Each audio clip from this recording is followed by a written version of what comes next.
ఆదికాండము 21వ అధ్యాయంలోకి రండి. 1 నుండి 8 వరకు చదువుదాం త్వరగా. యెహోవా తాను చెప్పిన ప్రకారము షారాను దర్శించెను. యెహోవా తానిచ్చిన మాట చెప్పున షారాను గూర్చి చేసెను. ఎట్లనగా దేవుడు అబ్రహాముతో చెప్పిన నిర్ణయ కాలమున షారా గర్భవతి అయి నిర్ణయ కాలములో షారా గర్భవతి అయి అతని ముసలితనమందు అతనికి కుమారుని కనెను. అప్పుడు అబ్రహాము తనకు పుట్టినవాడును తనకు షారా కనినవాడునైన తన కుమారునికి ఇస్సాకు అని పేరు పెట్టెను. మరియు దేవుడు అబ్రహాముకు ఆజ్ఞాపించిన ప్రకారము అతడు 8 దినములు వాడైన ఇస్సాకును తన కుమారునికి సున్నతి చేసెను. అబ్రహాము కుమారుడైన ఇస్సాకు అతనికి పుట్టినప్పుడు అతడు 100 ఏండ్ల వాడు, 100 సంవత్సరాలు గలవాడు. అప్పుడు షారా దేవుడు నాకు నవ్వు కలుగజేసెను. వినువారెల్లా నా విషయమై నవ్వెదురనెను. మరియు షారా పిల్లలకు స్తన్యమిచ్చునని ఎవరు అబ్రహాముతో చెప్పును. నేను అతని ముసలితనమునందు కుమారుని కంటిని కదా అనేను. ఆ పిల్లవాడు పెరిగి పాలు విడిచెను. ఇస్సాకు పాలు విడిచిన దినమందు అబ్రహాము గొప్ప విందు చేసెను. చాలు. దేవుడు మనతో మాట్లాడును గాక. 8 వచనాల ద్వారా దేవుడు తన ఉద్దేశాలు మన పట్ల మనకి తెలియజేసి మన పట్ల నెరవేర్చును గాక. ఆమేన్. మంచిది దేవుని బిడ్డలారా, ఇక్కడ మనం చూసుకుంటే అబ్రహాముకి దేవుడిచ్చిన వాగ్దానం నెరవేర్పు కనబడుతుంది. ఇక్కడ ఎప్పుడిచ్చాడు అబ్రహాముకి వాగ్దానము? 75 సంవత్సరాల వయసులో ఇచ్చాడు. కల్దీల పట్టణంలో ఊరు అనే గ్రామంలో బ్రతుకుతున్న అబ్రాముని దేవుడు పిలుచుకుని అబ్రామ్, నేను నిన్ను ఆశీర్వదిస్తాను, నీ గర్భఫలాన్ని ఆశీర్వదిస్తాను, నిన్ను దీవిస్తాను, ఆకాశ నక్షత్రముల కంటేను భూమి మీద ఉన్న ఇసుకు రేణువుల కంటేను నీకు విస్తారమైన సంతానాన్ని కలగజేస్తాను, నేను చెప్పిన ప్రాంతానికి వెళ్ళి నా పని చెయ్యాలి అని దేవుడు మాట్లాడాడు. అంతేకాదు, నిన్ను దీవించు వారిని దీవిస్తాను, నిన్ను దూషించు వారిని శపిస్తాను, నిన్ను ముట్టువాడు నా కనుగుడ్డు ముట్టినట్లే అని చెప్పి ఒక వాగ్దానం ఇచ్చి అతని చుట్టూ ఒక కంచి వేసి దేవుడు అతన్ని పిలుచుకున్నాడు. నిజంగా ఆ వాగ్దానం ప్రకారంగా ఫరో కానీ అబీమెలెకు కానీ అతనికి కీడు చేయాలనుకున్నప్పుడు దేవుడు ఏం చేశారు? వారిని గద్దించి వారిని మరలా అతని దగ్గరికి తీసుకొచ్చి అతని కాళ్ళ మీద పాడేశాడు. దేవుడు వాగ్దానం చేసినప్పుడు దేవుడు నమ్మదగిన వాడని మొట్టమొదటిగా మనం నమ్మాలి. వాగ్దానం చేసిన వాడు సామాన్యుడు కాదు, నమ్మదగిన దేవుడు. ఆయన ఏదైనా మాట్లాడితే ఆ మాట ప్రకారంగా మన జీవితాల్లో గొప్ప కార్యం జరిగిస్తాడు. ఆ మాట ప్రకారంగా జరగాలి అంటే ముందు ఆ మాటను నమ్మాలి. ఆ మాట నమ్మినప్పుడే దేవుడు కార్యం చేస్తాడు. ఆ మాట నమ్మనప్పుడు ఆ కార్యం నీకు జరగదు, ఎంత మాత్రమూ జరగదు. అబ్రహాము ఆ మాట నమ్మి అంటాడు ఎబ్రీకారుడు. అర్థమవుతుందా?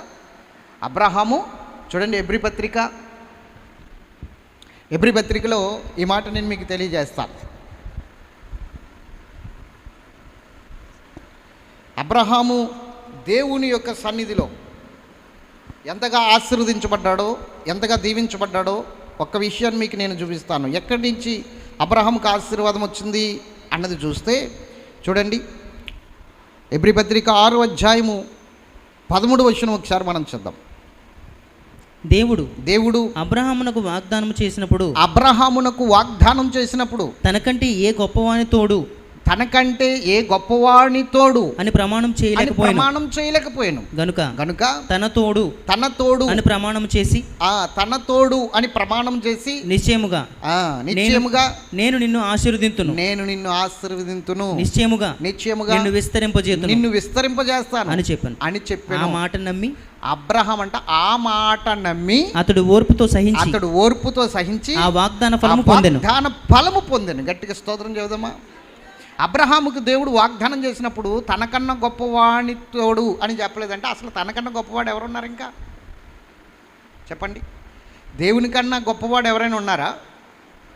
ఆయనే నిజమైన దేవుడు, నిత్యమైన దేవుడు, సత్యదేవుడు,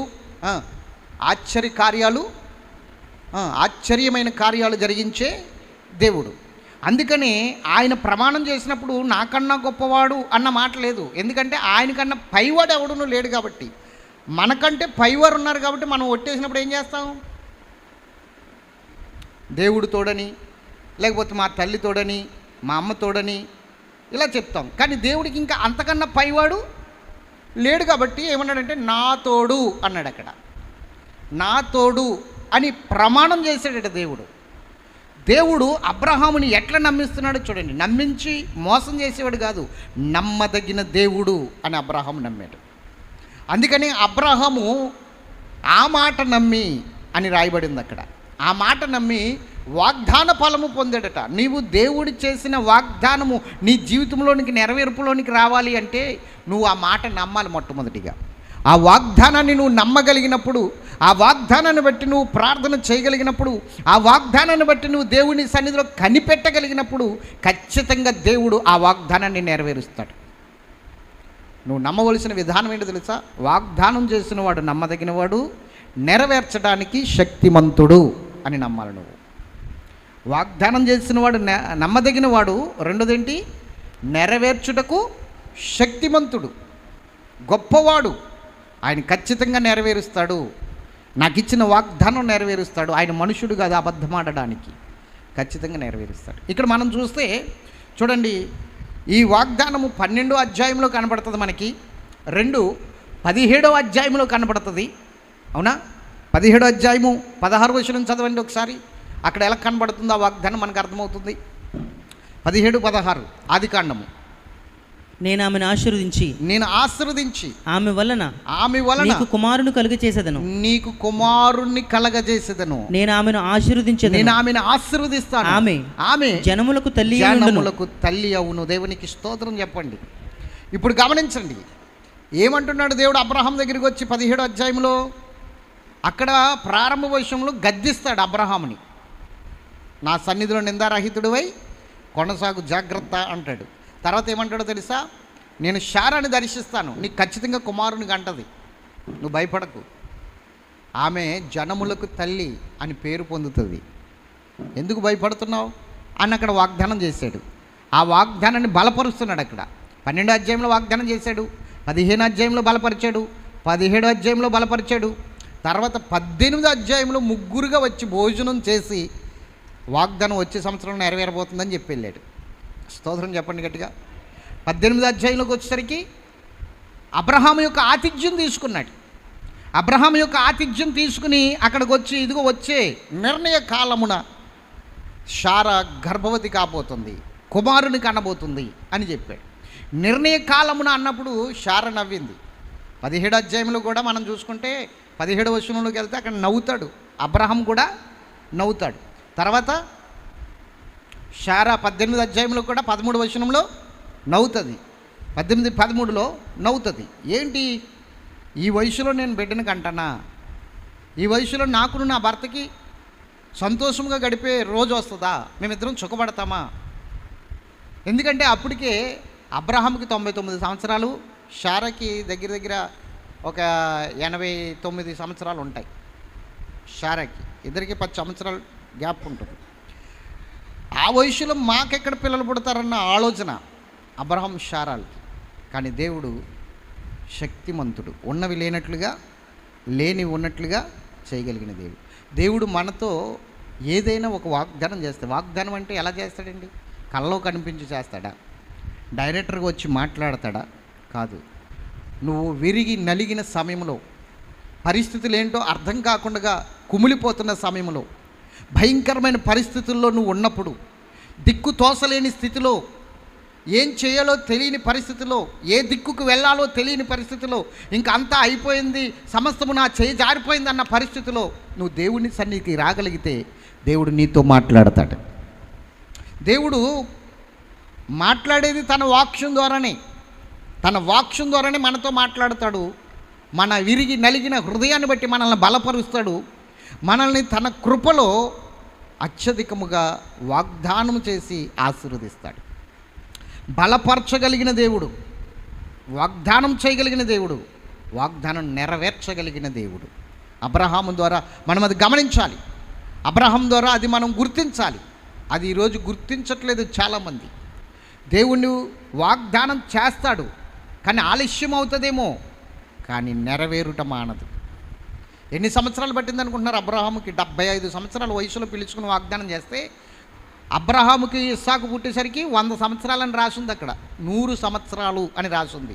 అంటే 75 సంవత్సరాలు పిలుచుకున్న దేవుడు 25 సంవత్సరాల తర్వాత ఇచ్చాడు. 25 సంవత్సరాలు పట్టింది దేవుని వాగ్దానం నెరవేరడానికి. అంటే 25 సంవత్సరాలు దేవుని సన్నిధిలో అబ్రహాము విద్యార్థిగా ఉండి ఎగ్జామ్స్ రాసి పాస్ అయి ఆ వాగ్దాన ఫలం పొందాడు. అవునా? ఈరోజు నువ్వు దేవుని సన్నిధికి వచ్చి ఎన్ని సంవత్సరాలు అయింది? 1-2 వారాలు వస్తేనే దేవుడు నాకేం చేశాడని మనం ఎదురు ప్రశ్నిస్తాం. ఒక 4 వారాలు నమ్మకంగా వస్తే దేవుడు నాకు ఇంకా ఏమీ చేయట్లేదండి అని కంగారు పడతాం. కానీ వాక్యం చెప్తుంది ఓర్పు ఉండాలట. మనకి ఏం కావాలి? ఓర్పు, సహనం. ఈ 2 క్రైస్తవులకి చాలా ముఖ్యం. ఆ ఓర్పు కోసం వాక్యం చెప్తే మరలా మనం ఏం ప్రార్థన చేస్తామో తెలుసా? ఆ ఓర్పు కోసం ప్రార్థన చేస్తే, ప్రభువా నాకు ఇప్పుడే ఓర్పు దయచేయి ప్రభు అని ప్రార్థన చేస్తాం. ఆ ఓర్పును దయచేయమనడానికి కూడా మరలా ఇప్పుడే దయచేయి ప్రభు అని ప్రార్థన చేస్తాం. ఆ ఓర్పు కూడా ఓర్పుతో కనిపెట్టాం. స్తోత్రం చెప్పాలి గట్టిగా. అంటే మన జీవితం ఎలా ఉందంటే అంత స్పీడ్గా జరిగిపోవాలి, మొత్తం అంతా స్పీడ్గా జరిగిపోవాలి. నేను శుక్రవారం రాత్రి చెప్పాను దావీదు గురించి, గుర్తుందా? దేవుడు దావీదుని అభిషేకించి సింహాసనం మీద కూర్చోబెడతానన్నాడు. వెంటనే వచ్చేసింది సింహాసనం. ముందు ఆయుధాలు మోసేవాడిగా మారాడు. అవునా? తర్వాత శతాధిపతిగా మారాడు, సహస్రాధిపతిగా. ఓకే, సహస్రాధిపతిగా మారాడు. ఆ తర్వాత ధర్మపడ్డాడు సౌలు ద్వారా. ఆ తర్వాత సింహాసనం వచ్చింది.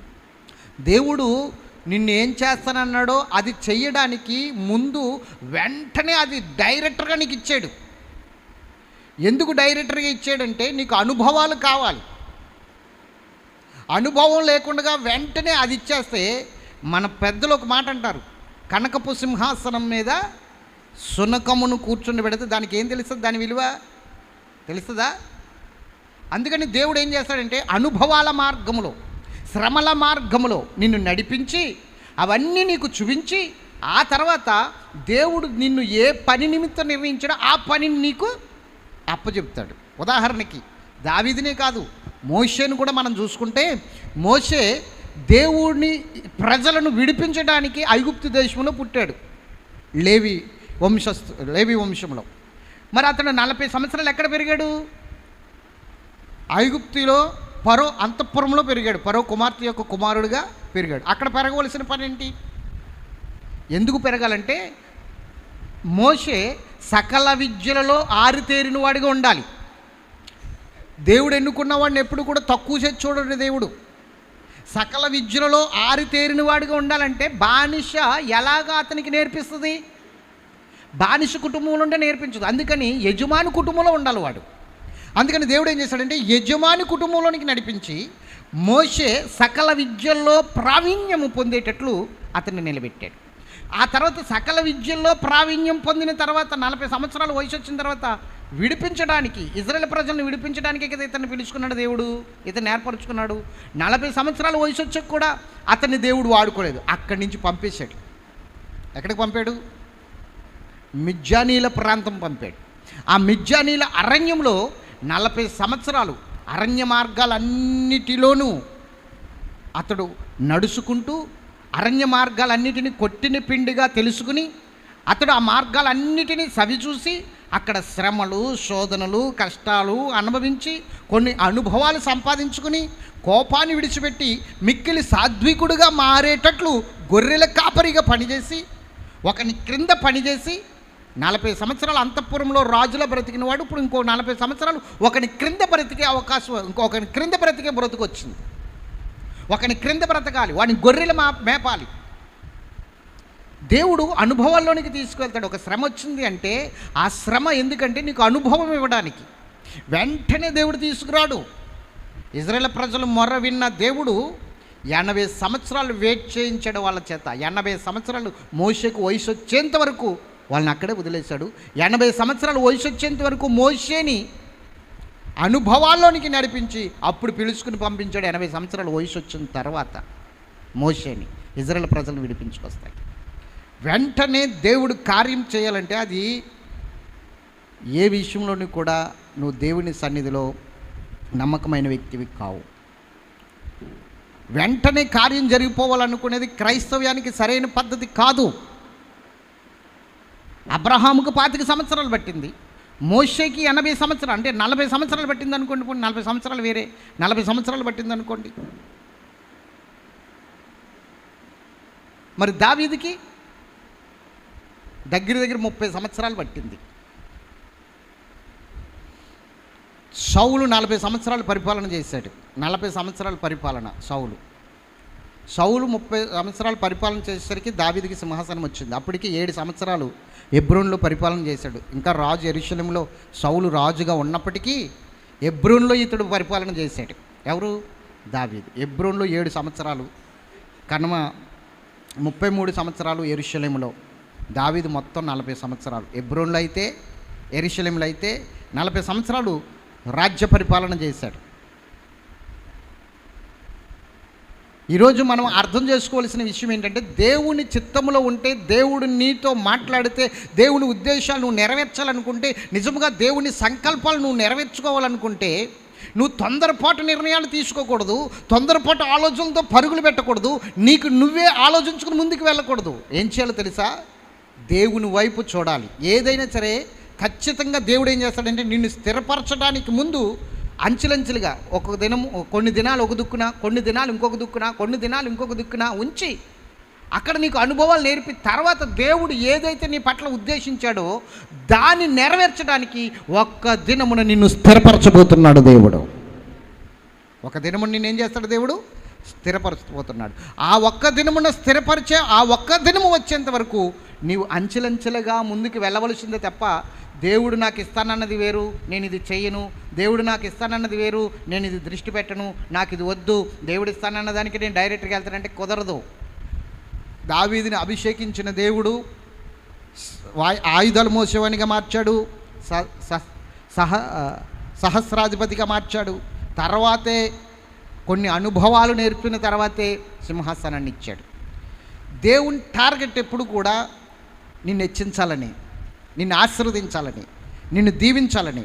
కానీ నీ సొంత నిర్ణయాల వల్ల, నీ సొంత ఆలోచనల వల్ల కొన్ని స్థితుల వల్ల దేవుని యొక్క సన్నిధిలో కొన్ని ఆశీర్వాదాలు నువ్వు పోగొట్టుకుంటున్నావు. ఎస్, మనం లోతు గురించి ధ్యానించాం గడిచిన ఆదివారాల్లో, అవునా? లోతు ఏం చేశాడు? అదిగో నేను చెప్తున్నా, పర్వతం మీదకి వెళ్ళండి, ఆ పర్వతం మీదకి నేను వెళ్ళలేను ప్రభా, ఇదిగో ఆ సోయారుకు నేను పారిపోతాను అన్నాడు. పోనీ అక్కడైనా నిలబడ్డా? సొంత నిర్ణయాల వల్ల లోతు తన జీవితాన్ని నాశనం చేసుకున్నట్లుగా మనం చూసాం. సొంత ఆలోచనల వల్ల లోతు తన బ్రతుకును, తన కుటుంబాన్ని నాశనం చేసుకున్నట్లుగా మనం చూసాం. ఈరోజు మన సొంత నిర్ణయాలు కాదు, దేవునికి మొరపెట్టాలి, దేవుని చిత్తం ఏంటో చూడాలి, ఆయన ఉద్దేశాలు ఏంటో చూడాలి. శ్రమ కలుగుతుందని దాన్ని వదిలేయకూడదు. శ్రమ కలిగేటట్లే దాన్ని నీకు ఇచ్చాడు తాత్కాలికంగా. అందులో శ్రమను రుచి చూడు. ఆ శ్రమలో దేవుడు నీకు ఏదో ఒక పాఠం నేర్పాలనుకుంటున్నాడు. ఏదో ఒక ఉద్దేశం కలిగే నీకు ఆ విషయాన్ని, ఆ యొక్క సందర్భాన్ని నీకు సమకూర్చాడు దేవుడు, ఏర్పాటు చేశాడు దేవుడు. శ్రమ వచ్చింది, నా వల్ల కాదు అని వచ్చేయకూడదు, వదిలిపెట్టకూడదు. మోషే 40 సంవత్సరాలు మిద్యానీల ప్రాంతంలో నిలబడ్డాడు, గొర్రెల్ని మేపుతున్నాడు. శ్రమే. గొర్రెలు మేపడం అంటే సామాన్యమైన విషయమా? చెప్పండి. గొర్రెలకి దగ్గర జీతానికి ఉండడం అంటే సామాన్యమైన విషయమా? ఇప్పటికీ చాలామంది నాకు ఫోన్ చేస్తూ ఉంటారు, బయట దేశం వెళ్ళిన వారు. పాస్టర్ గారండి, ఏజా 1 అన్నారు, తీసుకెళ్ళాను, గొర్రెలు కాపరిగా పెట్టారండి, ఎడారిలో పాడేశారండి, నేను చేయలేకపోతున్నానండి ఈ పని, నన్ను బయటకు వచ్చేటట్లు ప్రార్థన చేయండి, నేను ఏదే పనికైనా వెళ్ళాలి, లేదా ఇండియా అయినా వచ్చేయాలి, నా కొరకు ప్రార్థన చేయండి అని. అక్కడ అతనికి మనశ్శాంతి ఉండదు, ఇక్కడ వీళ్ళకి మనశ్శాంతి ఉండదు, వాళ్ళు చేసే ఫోన్ల వల్ల నాకు మనశ్శాంతి ఉండదు. అట్లాగా ఇబ్బంది పడాలి. గొర్రెల కాపరంటే సామాన్యమైన విషయం కాదు, చాలా ప్రమాదం. గొర్రెల కాపరంటే చాలా భయంకరమైన స్థితి. గొర్రెల కాపరిగా పనిచేయడం 40 సంవత్సరాలు మోషే చేశాడు. 40 సంవత్సరాలు. పైగా మోషే కోపిష్ఠుడు, అవునా? ఎంత కోపంతో ఉంటాడు? ఆ కోపమంతా పోయేటట్లు మిక్కిలి సాత్వికుడిగా మారేటట్లు. భూమి మీద ఉన్న జనులందరికంటే మోషే ఎవరు ఇప్పుడు? మిక్కిలి సాత్వికుడు. దేవుడే చెప్తున్నాడు, మిక్కిలి సాత్వికుడిగా మార్చాడు దేవుడు ఆ పని వల్ల. అలాగే ఈ పని వల్ల నీకేదో నేర్పాలనుకుంటున్నాడు దేవుడు. అది నేర్పిన తర్వాతే అక్కడికి తీసుకెళ్తాడు, దేవుడు ఉద్దేశించిన కార్యానికి తీసుకువెళ్తాడు. దేవుడు ఏదైతే చేయాలనుకున్నాడో అక్కడికి తీసుకువెళ్తాడు. కానీ మనం ఏం చేస్తున్నామంటే ముందుగానే మనం ఆశీర్వదించబడిపోవాలి, ముందుగానే మనం దీవించబడిపోవాలి. అట్లా దీవించబడిపోయింది ఏది స్థిరముగా ఉండదు. మీకు ఉదాహరణ చెప్తాను, జాగ్రత్తగా వినండి. దేవుడు దావీదు కంటే ముందుగా ఏర్పరచుకున్న రాజు ఎవరు ఇశ్రాయేలు ప్రజలకి? సౌలు. సౌలు ఆయన కష్టపడి రాజు అయ్యాడా? గాడిద తప్పిపోయిందని చెప్పేసి నెతుక్కుంటూ వస్తే తన చేతి కింద ఉన్న పనుడు చెప్పాడని చెప్పేసి దీర్ఘదర్శి అయిన సమూయేలుని కలుసుకోవడానికి వచ్చాడు. గార్ధాపం తప్పిపోయింది, మా తండ్రి గార్ధాపం అని, అంటే తండ్రి గాడిదలకు నెతుక్కుంటూ వచ్చాడు. ఆ తండ్రి గార్ధాపం తప్పిపోయిందని ఆ గార్ధాపం కోసం వస్తే సమూయేలు ప్రవక్తతో దేవుడు అన్నాడు, ఇతడే ఇశ్రాయేలు ప్రజలకు రాజు అన్నాడు.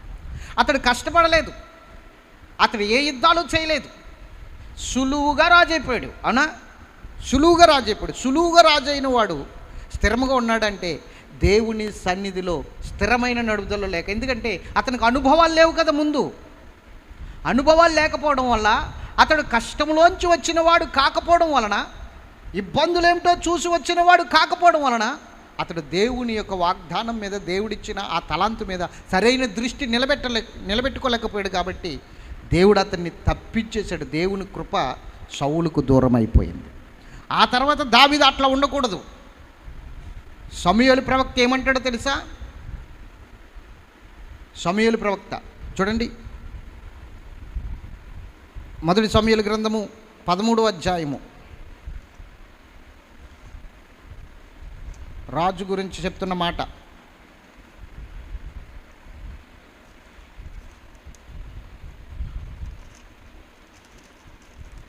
అందరూ తీసారా?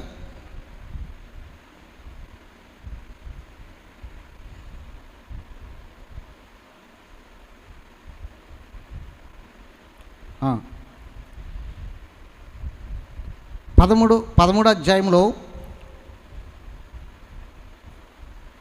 12వ వచనం చూద్దాం. ఇంకను యెహోవాను శాంతిపరచకమునుపే ఫిలిష్తీయులు గిల్గాలునకు వచ్చి నా మీద పడుదురనుకుని నా అంతటి నేను సాహసించి దహన బలి అర్పించితినెను. అందుకు సమూయేలు ఇలాగా నేను నీ దేవుడైన యెహోవా నీకు ఇచ్చిన ఆజ్ఞను గైకొనక నీవు అవివేకపు పని చేసితివి. ఏం చేశావు? అసలు ఏం జరిగింది అక్కడ అంటే, సౌలుతో చెప్పాడు సమూయేలు ప్రవక్త, ఫిలిష్తీయులు నీ మీదకి యుద్ధానికి వస్తున్నారు కాబట్టి నువ్వు గిల్గాలో 7 దినాలు ఆగు, 7 దినాలు ఫాస్టింగ్ ప్రేయర్ చేయి, జనులతో కలిసి ఫాస్టింగ్ ప్రేయర్ చేయి, 7వ దినం నేను వచ్చి దహన బలి అర్పించి మిమ్మల్ని యుద్ధానికి పంపిస్తాను అన్నట్టు. ఓకే, ఈలోగా 6 దినాలు బాగానే కనిపెట్టారు. 7వ దినం వచ్చేసరికి ఏమైందంటే వెనకాల ఉన్న జనము కొంచెం తరలిపోతున్నారు, వెళ్ళిపోతున్నారు భయం వేసి వాళ్ళకి. ఇంకా మనం నీరసపడిపోతున్నాం, మనము ఫిలిష్తీయుల మీద ఏమి యుద్ధం చేస్తాం, ఉపవాసం ఉండి యుద్ధం చేయగలదుమా, మన వల్ల అవుతుందా అంటే ఏంటి, వీళ్ళ బలము వల్ల యుద్ధం చేద్దాం అనుకుంటున్నారు. కానీ దేవుడి యొక్క ఆలోచన ఏంటంటే యుద్ధము యెహోవాదే, దేవుడే యుద్ధం చేయబోతున్నాడు. 7 దినాల్లోగా వీళ్ళు ఇక్కడ ఉండి సమూయేలు ప్రవక్త వచ్చి దహన బలి అర్పిస్తే అక్కడ అద్భుతము ఏంటంటే యుద్ధం చేయకుండానే శత్రువులు పారిపోయే పరిస్థితి, నాశనం అయిపోయే పరిస్థితి. కానీ అది గమనించుకోకుండా ఈ సౌలు ఏం చేశాడంటే 7 దినాలు కనిపెట్టాడు. 7వ దినము సూర్యుడు ఉదయించిన వెంటనే సమూయేలు ప్రవక్త ఇంకా రాకుండానే దహన బలి సాహసించి అర్పించేశాడు. అతడే అర్పించేశాడు. అర్పించినప్పుడు సమూయేలు ప్రవక్త వచ్చాడు. వచ్చినప్పుడు ఏంటి నువ్వు చేసిన పని అని అడిగాడు. అడిగితే ఏమన్నాడు తెలుసు సౌలు, నిర్ణయ కాలమును నువ్వు రాకపోయేసరికి, నిర్ణయ కాలం అంటే 7వ దినాన్ని వస్తానన్నాడు కదా, నువ్వు కంగారెత్తిపోయి సూర్యుడు ఇంకా ఉదయించగానే నువ్వు దహన బలి అర్పించేస్తే ఎలా కుదురుతుంది? నిర్ణయ కాలమును నువ్వు రాకపోయేసరికి ఫిలిష్తీయులు వచ్చి మా మీద పడతారేమో అని భయమేసి జనులందరూ వెళ్ళిపోతుంటే నేనే సాహసించి బలి అర్పించేసాను అన్నాడు. గాడిద చేసే పని గాడిద చేయాలి, గుర్రం చేసే పని గుర్రం చేయాలి, అంతే కదా. మాట్లాడరే, గుర్రం పని వేరు, గాడిద పని వేరు, గాడిద పని వేరు, కుక్క పని వేరు. ఒక యజమానుడు కుక్కని గాడిదని రెండింటిని పెంచుకుంటున్నాడు. ఒకటి బరువు మోయడానికి, ఒకటి ఇంటికాడ కాపలు ఉండడానికి. ఈ యజమానుడు కొంచెం పిసినారోడు. ఈ గాడిదని, ఈ కుక్కని సరిగ్గా చూసుకోవట్లా, పట్టించుకోవట్లా, తిండి సరిగ్గా పెట్టట్లా. కుక్కకి చాలా కోపం వచ్చేస్తుంది యజమాని మీద. ఎందుకు? మన యజమానికి మనం విశ్వాసంతో పనిచేస్తుంటే తిండి కూడా సరిగ్గా పెట్టట్లేదని. గాడిద అంటుంది, తప్పదు, దేవుడు మనకి స్థితి ఏర్పరిచాడు కాబట్టి మన యజమాని గురించి ప్రార్థన చేస్తే మనం అలాగే ఉండాలి అని చెబుతుంది గాడిది కుక్కతో. ఓ రోజున ఆ యజమాని ఇంటికి అర్ధరాత్రి గల సమయంలో దొంగలు వచ్చారు. ఇప్పుడు దొంగలను పట్టించవలసిన పని గాడిదా కుక్కదా? మాట్లాడండి అమ్మా, ఎవరిది ఇప్పుడు? కుక్కదా గాడిదదా? కుక్కది. కుక్క సంతోషిస్తుంది, భలే వచ్చారు, నాకు కసి తీరుతుంది, వెళ్ళిపోండి, మొత్తం దోసేయండి అన్నట్లుగా చూస్తుంది కుక్క. గాడిద అంటుంది, దొంగలు వచ్చారు మన యజమాని ఇల్లు దోచుకోవడానికి, అరువు, మన యజమాని లెగ్గొట్టు అంటుంది. నేను లెగ్గొట్టను, మనకు చేసిన పనికి ఇలా జరగవలసింది మన యజమానికి, నేను లెగ్గొట్టను, నేను అరవను అంటుంది. అరువు అంటుంది గాడిది, నేను అరవను అంటుంది కుక్క. నువ్వు అరవకపోతే నేను అరుస్తాను, అరిస్తే అరుకో అన్నది. గాడిది కూయడం మొదలుపెట్టింది, అరవడం మొదలుపెట్టింది. కుక్క అరిస్తే ఏంటని చెప్పేసి బయటకు వస్తాడు. గాడిద అరిస్తే నిద్ర లేకుండా చేస్తుంది. గాడిద ఏమొచ్చింది దీనికి దొమ్మ అని చెప్పేసి పరుగు పరుగును లేచి వచ్చి ఏం పట్టించుకోకుండా పక్కన కర్ర ఉంటే గాడిదని చితగొట్టేసాడండి యజమాని వచ్చి. చితగొట్టేసాడు. ఏమొచ్చింది నీకు, ఎందుకు అరుస్తున్నావు? పొగలంతా వ్యాపారం చేసుకుని వచ్చి నైట్ నిద్రపోతుంటే మనశ్శాంతిగా నిద్రపోనివ్వు అని చెప్పేసి చితక బాధేశాడు. దొంగలు ఆ రాత్రి అంతా వచ్చి మొత్తం ఎత్తుకుపోయారు. కుక్క తెల్లారి నవ్వుతుందంట, నేను చేసే పని నువ్వు చేస్తే అలాగే ఉంటుంది, మరి నేను చేసే పని నువ్వు చేస్తే అలాగే ఉంటుంది అంటుందట. అంతే కదా, మంచి చేయాలన్నా గాడిదకి దెబ్బలు తప్పల. అలాగే సమూయేలు ప్రవక్త దైవజనుడు చేయవలసిన పని దైవజనుడు చేయాలి, విశ్వాస చేయవలసిన పని విశ్వాస చేయాలి. 7 దినాలు నిలబడిన తర్వాత గిల్గాలు నేను వచ్చి దహన బలి అర్పిస్తానన్నాడు సమూయేలు ప్రవక్త. కాదు, నిర్ణయ కాలంలో నువ్వు రాకపోయేసరికి అక్కడ పరిస్థితి తారుమారైపోతుందని నేనే సాహసించి బలి అర్పించేశాను అన్నాడు. అప్పుడు ఏమన్నాడు తెలుసా సమూయేలు ప్రవక్త? చదవండి కిందకి. నీ రాజ్యమును ఇశ్రాయేలీయుల మీద సదాకాలము స్థిరపరచుటకు యెహోవా తలంచి ఉండెను. ఏమనుకుంటున్నాడట దేవుడు? ఇతడు నాకు నమ్మకంగా ఉంటే, ఇతడు నాకు స్థిరముగా ఉంటే ఇతని రాజ్యమును సదాకాలము స్థిరపరిచేద్దాం అనుకున్నాడట దేవుడు అని తలంచుకున్నాడట దేవుడు. కానీ మధ్యలో మార్పు జరిగింది. అయితే నీ రాజ్యము నిలబడదు. యెహోవా తన చిత్తానుసారమైన మనసు గల ఒకని కనుగొని ఉన్నాడు. చూసారా, దేవుడు సౌలుని తీసుకొచ్చి రాజుని చేశాడు. సులువుగా రాజు అయిపోయాడు సౌలు. కాబట్టి దేవుని కృపను అర్థం చేసుకోలేకపోయాడు, దేవుని కృపను నిలబెట్టుకోలేకపోయాడు, ఆయన వాగ్దాన ఫలమును సరిగ్గా పొందుకోలేకపోయాడు, సులువుగా అయిపోవడం వల్ల. అందుకని దావీదుని సులువుగా రాజుని చేయలేదు, దావీదుని శ్రమల మార్గంలో నడిపించాడు, సౌలు చేత తరిమించాడు, అరణ్యంలోనికి పారిపోయేటట్లు చేశాడు, కొండల్లోనికి పారిపోయేటట్లు చేశాడు, గుహల్లో దాక్కునేటట్లు చేశాడు, కింద నుంచి తీసుకొచ్చాడు దావీదుని. ఎందుకో తెలుసా?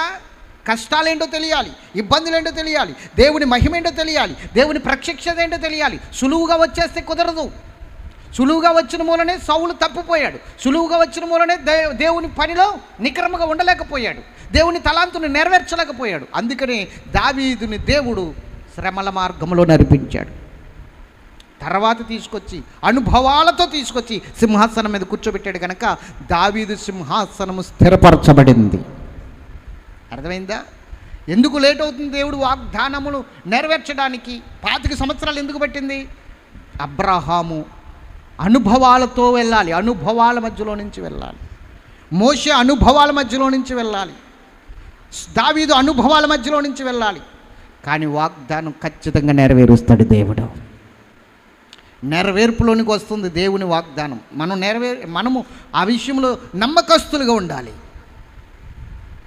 అంతేనండి, ఛానల్ అయింది అభిషేకం తీసుకుని ఇంక మన పని ఇంతే అనుకుంటారు చాలామంది. కాదు, సమయం వస్తుంది, అప్పుడు వరకు నువ్వు దేవుడు కూర్చోబెడితే కూర్చో, నుంచోబెడితే నుంచో, నడిపిస్తే నడు. దేవుడు ఏదైనా పని చెప్తే ఈలోగా పని చెయ్యి. అంతేగాని నాకు ఈ పని గురించే నేనున్నాను, ఈ పని అన్నట్లుగా ఉండొద్దు. దేవుడు అనుభవాల మధ్యలోనికి తీసుకెళ్తాడు. దేవుని వాక్యం ఏమి నేర్చుకుంటున్నాం మనం?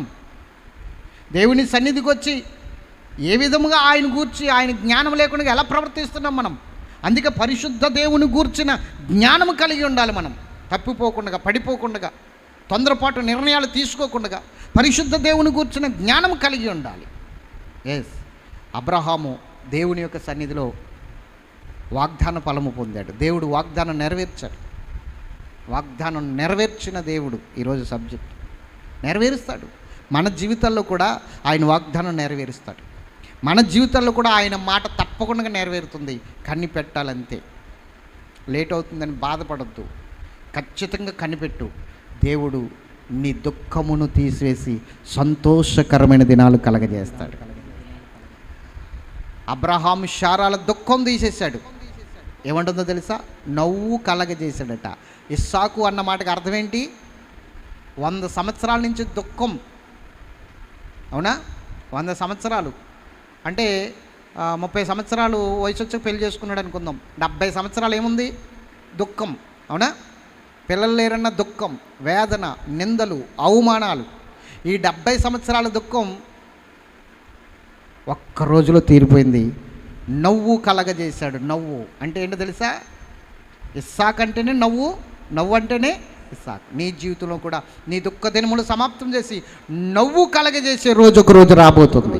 అది దేవుని వాగ్దానం నెరవేర్పులో ఉండే రోజు, దేవుని ఉద్దేశాలు నీ పట్ల నెరవేర్పులో ఉండే రోజు. ఖచ్చితంగా ఆ రోజు రాబోతుంది నీ జీవితంలోకి, ఖచ్చితంగా రాబోతుంది ఆ రోజు. స్తోత్రం చెప్పాలి గట్టిగా, కానీ నమ్మాలి. ఈరోజు ఇంత వృద్ధాప్యంలో కూడా ఇంత అద్భుతమైన వాగ్దానం ఎందుకు నెరవేర్పులోనికి వచ్చింది వీళ్ళ జీవితంలో అంటే వాళ్ళు ఎంతగా నమ్మిక ఉంచారో మనం చూడాలి. రోమపత్రిక 14వ అధ్యాయం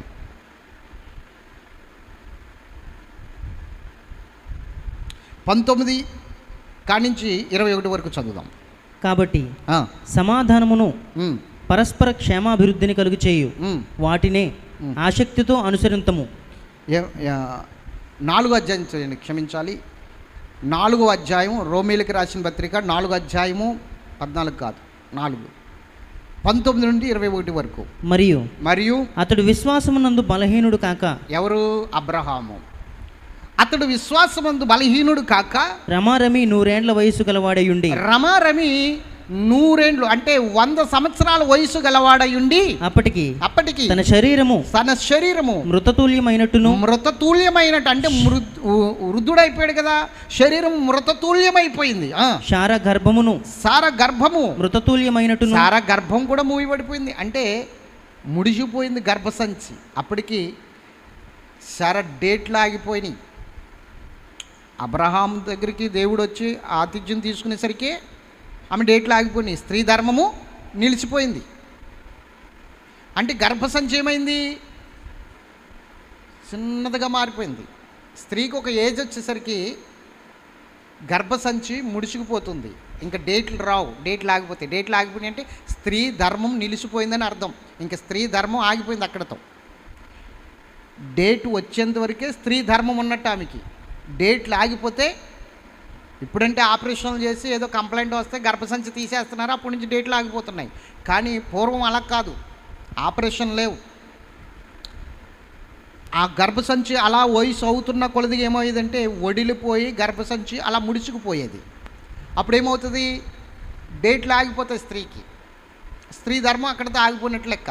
ఇంకా గర్భవతి అయ్యే అవకాశం ఉండదు. ఎందుకంటే గర్భవతి అవడానికి కారణం ఏంటి? గర్భసంచి. అవునా? ఆ గర్భసంచి ఏమవుతుంది? ముడుచుకుపోద్ది, వడిలిపోద్ది, చిన్నదైపోద్ది. ఇంకా గర్భవతి అయ్యే అవకాశం లేదు. అలాగా సార గర్భము కూడా మృతతుల్యమైపోయిందట. గర్భసంచి కూడా ఏమైపోయింది? మృతతుల్యమైపోయిందట. చదవండి.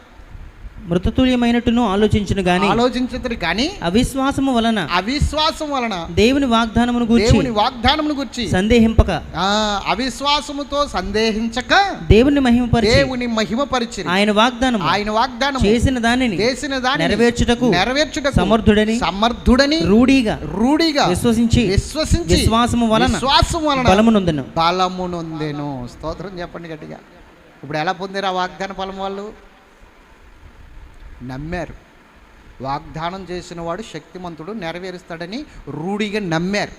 కాబట్టి గర్భసంచి కూడా మృతతుల్యం అయిపోయినా దేవుడికి అసాధ్యమైనది ఏది లేదని నమ్మారు. కాబట్టి దేవుడు ఉన్నది లేనట్లుగా, లేనిది ఉన్నట్లుగా చేయగలదుడని నమ్మారు కాబట్టి దేవుడు ఈరోజు వారి జీవితంలో అద్భుతం చేశాడు. నువ్వు నమ్మాలి. దేవుడు వాగ్దానం చేస్తే ఆ వాగ్దానం నెరవేరుస్తాడని నమ్మాలి. దేవుడు వాగ్దానాలు నెరవేర్చు దేవుడు. లేట్ అవుతుందేమో, ఆలస్యం అవుతుందేమో, కానీ దేవుడు ఆలస్యము చేయడు. నీకు ఇచ్చిన మాటను ఆలస్యం చేయడు, ఆలస్యం చేస్తాడు. అలక్ష్యం వేరు, ఆలస్యం వేరు. అలక్ష్యం అంటే ఇంకా లక్ష్యం చేయకుండా దాన్ని పక్కన అంటే డస్ట్బిన్లో వాడేయడమే, దాన్ని చెత్తపుట్లో వాడేయడమే దేవుడు ఇచ్చిన మాటలు. అలక్ష్యం అంటే అలక్ష్యం చేయడు, ఆలస్యం చేస్తాడంతే. ఖచ్చితంగా దేవుడు ఆయన వాగ్దానాలు నెరవేర్చగలిగిన దేవుడు. ఆ వాగ్దానాలను బట్టి మనల్ని దీవించగలిగిన దేవుడు, మనల్ని ఆశీర్వదించగలిగిన దేవుడు. నీకు మాట ఇస్తే ఆ మాట నెరవేరుస్తాడు. మనుష్యుడు కాదు మాట ఇచ్చి మాయ చేయడానికి. దేవుడైన ఆయన నరుడు కాడు, ఆయన అబద్ధమాడాడు అంటాడు సమూయేలు ప్రవక్త. ఆయన మనుష్యుడు కాదు, నరుడు కాడు, అబద్ధమాడాడు ఆయన. ఆయన ఉన్నది ఉన్నట్టుగా చెప్పి నీ విషయంలో నెరవేర్పులోకి తీసుకొస్తాడు. అందుకని తనకన్నా గొప్పవాడని ఎవరికి ప్రమాణం చేయక తన మీదే ప్రమాణం చేసుకున్న దేవుడు ఆయన. అటువంటి దేవుడు కలిగిన బిడ్డలం మనం, అటువంటి దేవుణ్ణి కలిగిన జనులు మనం. యెహోవా తమకు దేవుడు కాగల జనులు ధన్యులు. ధన్యుల లిస్టులో ఉన్నాం మనం, ధన్యుల లిస్టులో ఉన్నాం, అన్యుల లిస్టులో కాదు. కాబట్టి ప్రార్థన చేసుకోండి. దేవుని సన్నిధిలో వాగ్దానం నెరవేర్చగలిగిన దేవుడు, సమస్తమును దయచేయగలిగిన దేవుడు, ఆశ్చర్య కార్యాలు కంటికి కట్టినట్లుగా చూపించగలిగిన దేవుడు, లేనివి ఉన్నట్లుగా పిలవగలిగిన దేవుడు, సృష్టించగలిగిన దేవుడు. అంత గొప్ప దేవుణ్ణి కలిగి ఉన్నాం. చెప్పండి, వాగ్దానం నెరవేర్చిన దేవుడు. ఎవరి జీవితాల్లో? అబ్రహాం శారాల జీవితంలో నెరవేర్చి వృద్ధాప్యంలో వారికి కుమారుని ఇచ్చాడు. ఈరోజు మన జీవితంలో కూడా అయిపోయింది పరిస్థితి, చేయి దాటిపోయింది అనుకున్న సమయంలో దేవుడు మరలా నీకు సమకూర్చి సిద్ధపరిచి అవసరం వస్తే అవకాశాలను కల్పించగలుగుతాడు ఆయన. అవకాశాలు లేకపోయినా అవకాశాలను కల్పించి నిన్ను నిలబెట్టగలుగుతాడు ఆయన. అంత గొప్ప దేవుడు. సృష్టిని ఒక్క మాటతో కలగజేసిన దేవుడు. ఒక్క మాటతో నీ బ్రతుకుని సరిచేయలేడా? ఒక మాటతో నీ జీవితాన్ని వెలిగించలేడా? ఒక మాటతో నీ జీవితాన్ని సరిచేసి ఉన్నతమైన స్థితిలో నిలబెట్టలేడా? ఇప్పుడున్న పరిస్థితులన్నీ నీకు అనుకూలంగా లేకపోతే నీకు అనుకూలమైన పరిస్థితులు ఒక్క మాట ద్వారా దేవుడు ఏర్పాటు చేయగలడు. నువ్వు నమ్మాలంతే, నమ్మి నిలబడాలంతే. ఖచ్చితంగా ఆశీర్వదిస్తాడు. ఎంతమందికి అర్థమైంది దేవుడి వాక్యం? అర్థమైందా లేదా? వాగ్దానము ఎస్. ఎందుకు ఆలస్యం అవుతుంది చెప్పండి? మోషేకి ఎందుకు ఆలస్యమైంది? దావీదుకి ఎందుకు ఆలస్యమైంది?